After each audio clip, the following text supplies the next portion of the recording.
Welcome back. This is the second video in the ARIMA chapter.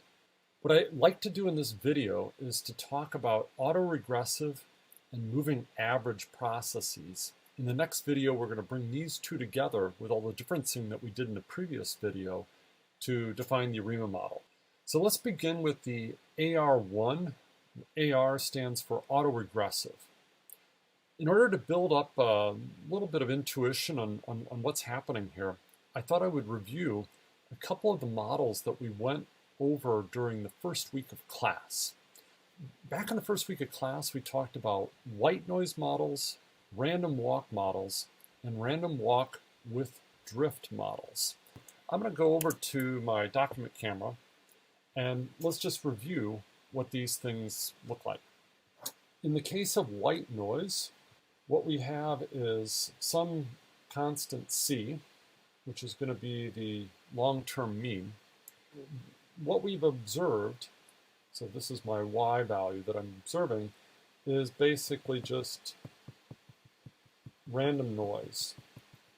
So these are meant to be equally spaced, but these errors would have a normal distribution centered at 0 with a variance of sigma squared, and there is nothing to explain. This is just completely random. What is a random walk?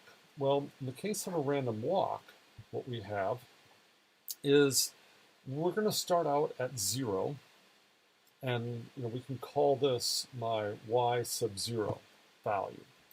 We have a recursive relationship here where the next value of y is just the previous value of y plus some step in a random direction with a random size. Let's say that my first error turned out to be positive. This would be my y1 then. So I take my previous value of y and I add some amount of random noise. So this would be my first error, and this would be the observed value at time 1. Okay, what happens at time period 2? Well, at time period 2, I start out where I was, and I take another hop of some random amount. The distance right here would be the second error. What do I get for time period 3? Well, I start out where I was, and I take a hop in some random direction, and this time maybe my error is negative, so I go down. And this would produce a random walk. So the point is, all I remember is where I'm at, and then once I know where I'm at, I take a hop in some random direction. By the way, this would be E3. Finally, let's talk about the random walk with a drift. This was random walk. Let's do random walk with drift C equal to 1, say. And so the idea here would be we start out, we could start out at 0 plus C. And let's say that this is my C. So I start out here. So my y0 plus C.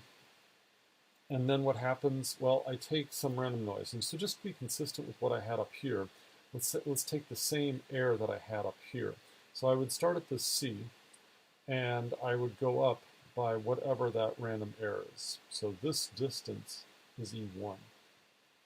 Okay, what do I do next? Well, my Y2 is going to be wherever I was, so at Y1, plus my C. So let's take a hop up of size C, and then I take another hop up of size E2, and that's going to put me up here. And then where do I go for 3? Well, remember my error was negative.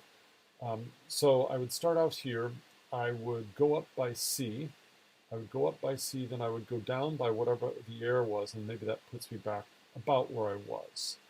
With the drift term, this C is going to give me a trend with my time series.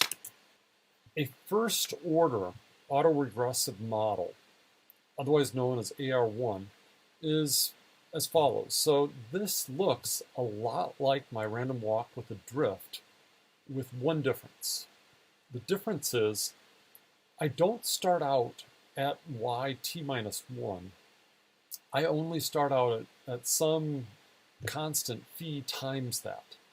Think of this as a regression. So it looks a lot like a regression where I'm predicting yt from the values of yt minus 1 from the lag version of this. So c is like your intercept and phi is your slope.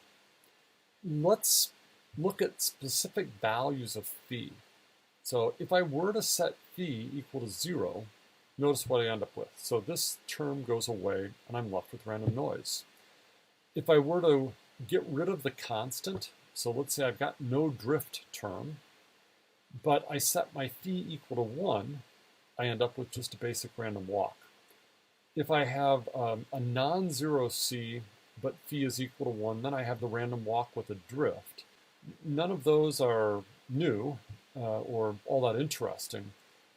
What's going to be interesting is when we set phi between 0 and 1, because then we get something which I would characterize as being between white noise and a random walk. So white noise tends to be very jagged and bumpy.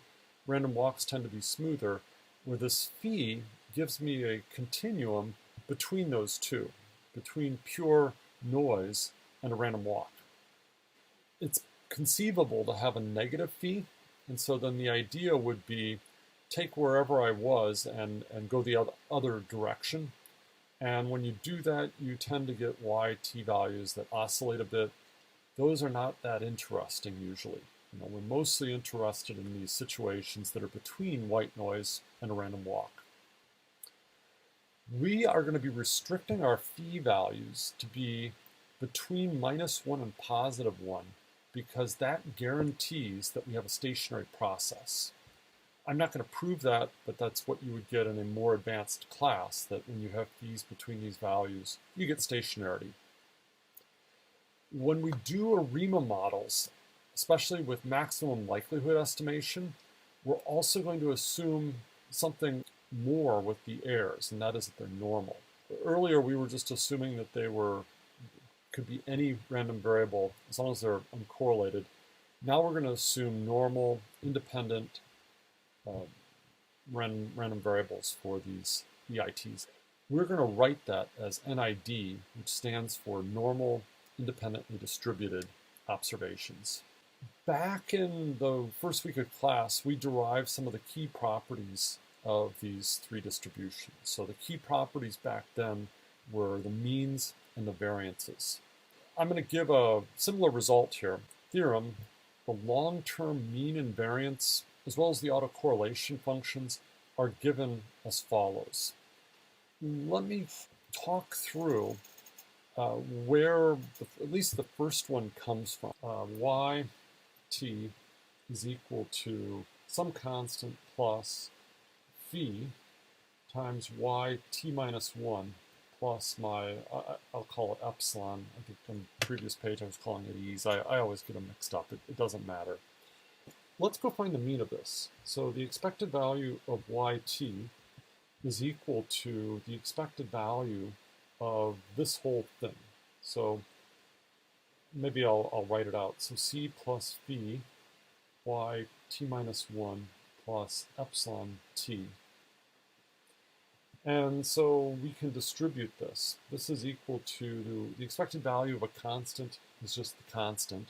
Here we have a constant times something. So we have plus phi. I can bring that out of the expected value, yt minus 1. And then I have the expected value of epsilon t. If you grant me stationarity, then this is equal to mu. So mean of yt is just the long-term mean, which we'll call mu. What is the mean of yt minus 1? Well, if we have stationarity, the mean doesn't change. And this is also equal to mu. What is this last term? Well, this last term is 0 because we've assumed that these are random variables with mean 0. So now I have an equation. Let me just write out that equation. Mu is equal to c plus phi times mu. And I can just go solve this thing for mu. So I'm going to bring mu, this term over to the other side, and we end up with, I'll just say I'm going to bring it over there. I end up with mu times 1 minus phi is equal to c. So mu is equal to c all over 1 minus phi. If you don't want to grant me the stationarity part, I'm going to just sketch through a different way to get to this, which doesn't require assuming the stationarity. So let's just, y sub t again is c plus phi times y t minus 1 plus my error at time t.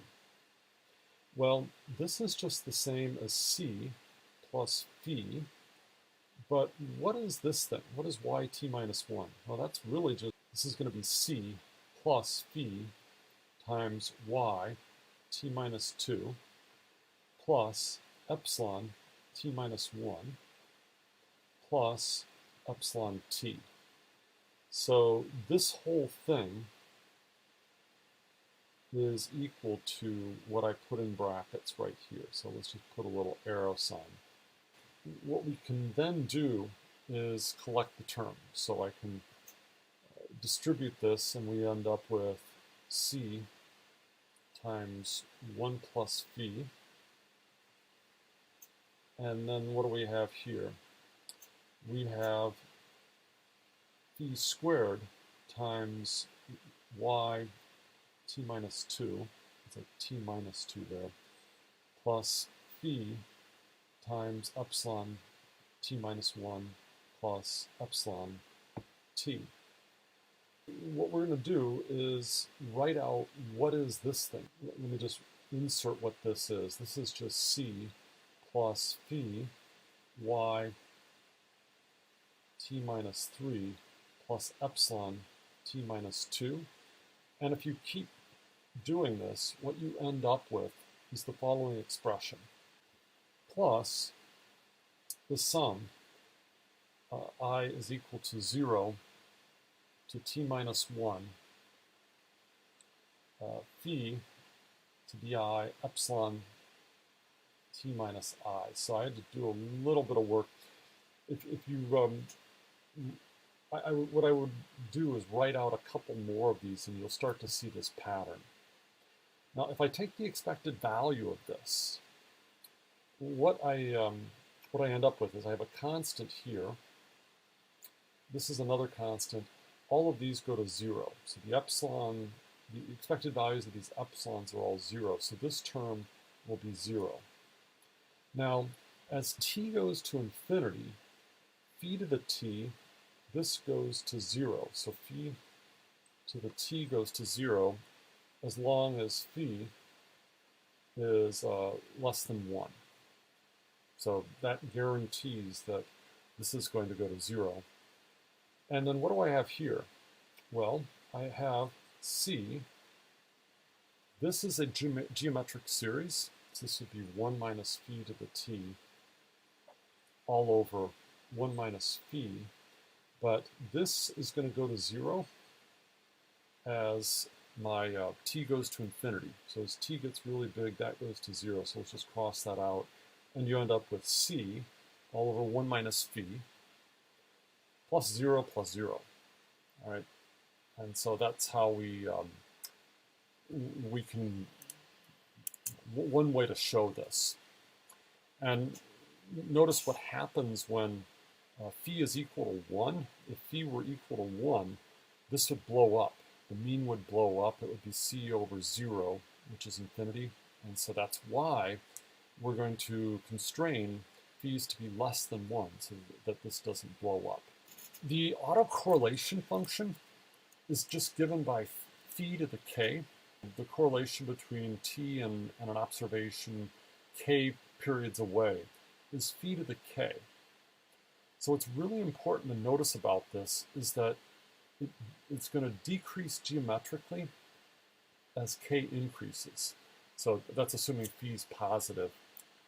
But if phi were negative, it would still go to 0 as k increases. The reason this is important is that one of the first things that we'll do when we're building one of these ARIMA models is to look at an ACF. And if the ACF decreases geometrically, so if my ACF looks something like this, here's my, as a function of k, if the autocorrelation function sort of declines like this, that's a hint that you have an AR1 process going on. Well, let's go look at a mathematical example now to see how this works. The first thing I've done is I've generated 100 errors from a normal 0, 1. Then this make AR function takes one argument, which is phi, and then what it returns is this time series object y. And so you can see how I'm computing these y values recursively following the formula for an AR1 process. First, let's go look at an autocorrelation. And so what I told you earlier is that we expect the ACF to decrease geometrically, and so that's exactly what we have in this ACF. So this is very typical for an AR process. So whenever you see an ACF that looks like this, that's a signal that an AR1 would be a reasonable model, could be a reasonable model.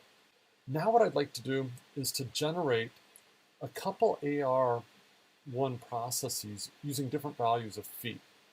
So the first value of phi that I'm going to choose is 0.01.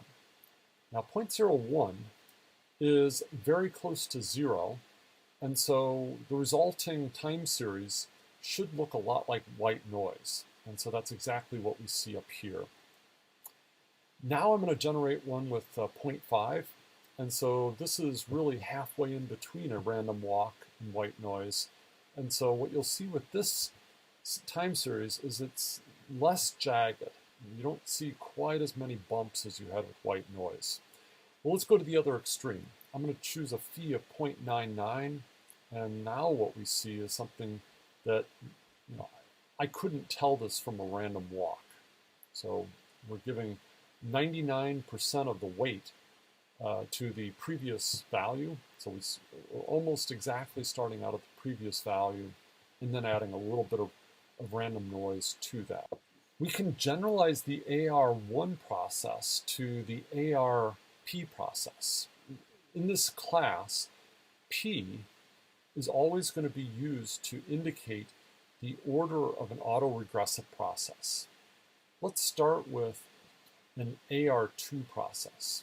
So the idea here is that y sub t could be some constant plus some constant times the previous value plus some constant times two values ago, and that's going to be our AR2 process. So my current value of y is a function of both the previous value of y and the one before that. We're going to have various constraints to guarantee stationarity. The constraints get more complicated as we increase the order. We don't have to stop with an AR2 process. Here's the general ARP, where my current y value is determined from the previous p y values. The stationarity constraints get even more complicated. I'm not going to attempt to state them here. Just realize that R will impose those stationarity constraints whenever we use AR models in their forecast library. I'd like to now talk about the backshift notation. So the idea with backshift is we want to move all of our y's to the left-hand side of the equation, and we want all the errors and the constant on the right-hand side. Let's go start with an AR2 model. So let's remember, this is an AR2 model. My yt is just sum c plus phi 1 times yt minus 1 plus phi 2 times yt minus 2 plus epsilon 2. So I want to move these two terms over to the other side of the equation. So this becomes yt minus phi1 y t minus 1 minus phi2 y t minus 2 is just c plus my epsilon. That should be epsilon t. Epsilon t. We can think of this as my backshift operator times yt. And we can think of this as my backshift operator twice, so we can write that as b squared yt. I can factor out the yt's. So let's go do that. We usually put that on the right-hand side. So this is going to be 1 minus e1 times my backshift operator. This is going to be minus e2 times my backshift operator squared. And all this is multiplied by yt. This is equal to c plus epsilon t. So this is just an alternate way of writing the AR2 model. Here's how you do this for the ARP model. We'll be using maximum likelihood to estimate these. R also offers a nonlinear least squares estimation routine. Both are completely valid. How do we compute future forecasts? Well, almost like regression. The only thing that's slightly messy here is that if you haven't observed one of these y's, you're going to use the forecast value. So we're going to compute these sequentially. So we'll first find t plus 1, where we actually know all of the observed y values. How do we get to t plus 2? Well, we're going to insert the forecast value for y t plus 1 because we haven't observed the real y t plus 1. So that's how we compute our forecast. More on that in a future lecture. I'd like to talk about one more diagnostic tool that we're going to have. That diagnostic tool is the partial autocorrelation function. Let's assume for now that I have an AR1 model. So remember what an AR1 model is. Yt is just some constant plus phi yt minus 1 plus my epsilon t. So y sub t is really just a function of yt minus 1, nothing else. So any observation prior to that could enter recursively, as we had back in this derivation that I was showing. But really all we need to know is the yt minus 1 value to get to yt. I don't need any of the other values because all of that information is contained in this yt term. Remember what I said about AR1 models. What I told you was that the autocorrelation function is just going to be phi to however many periods back. So the correlation between yt and yt minus 1 is going to be the same as yt minus 1 and yt minus 2. In both cases, it's phi to the 1 power. However, notice that the autocorrelation between yt and yt minus 2 is going to be phi squared. So where is that coming from? It's coming from this expression that I gave you 2 slides ago. What I'm trying to say with this is there appears to be a correlation between yt minus 2 and yt, even though yt minus 2 doesn't have any direct effect on yt. So the way we can avoid this problem is to compute a partial correlation. So that's like we control for all the lags in between. In my little example up here, if I were to control for the value of yt minus 1, then I wouldn't see a correlation between yt minus 2 and yt. The diagnostic plot that gives this to us is the PACF, or partial autocorrelation function. There's a really nice function in R called TS display, and when we use that, we get both the ACF and the PACF as well as the time plot. We're going to be using the TS display function whenever we start analyzing a data set. Let's go back to that time series where I had a phi of 0.95. We see this geometrically declining ACF, but when we look at the PACF, This is showing us that the, the only significant autocorrelation is the first one.